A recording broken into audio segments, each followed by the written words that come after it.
كان يا مكان كان في اتنين صحاب، واحد اسمه زين والتاني اسمه ماجد. زين كان ولد شاطر وبيحب ينام بدري، أما ماجد كان بيحب السهر وبيحب يتفرج على التلفزيون لحد نص الليل. زين أول لما الدنيا تضلم يدخل ينام ويصحى الصبح بدري، بيكون نشيط وعنده طاقة، وبيروح يفطر مع باباه ومامته وهو نشيط ومبسوط. ولما بيروح المدرسة بيكون مركز وفاهم كل كلمة بتقولها المدرسة.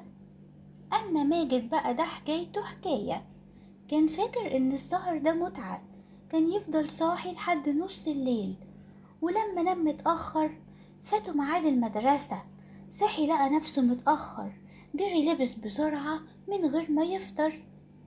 دخل الفصل لقى كل أصحابه قاعدين وهو الوحيد اللي اتأخر، ولما أصحابه نزلوا يلعبوا ماجد ما قدرش يلعب معاهم عشان كان تعبان وعايز ينام. في يوم كان في مسابقة جري في النادي بين زين النشيط وماجد الكسلان. زين جري بسرعة وفاز بالمركز الأول عشان كان نايم كويس وفطر كويس. أما ماجد بقى جري شوية صغيرين وتعب ووقف يعيط وقال: وأنا ليه تعبان كده؟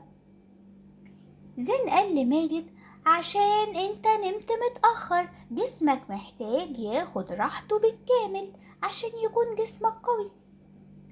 ماجد سمع كلام زين ومن اليوم ده قرر ينام بدري زي زين، وفي وقت قصير بقى ماجد نشيط ومبسوط وشاطر في المدرسة.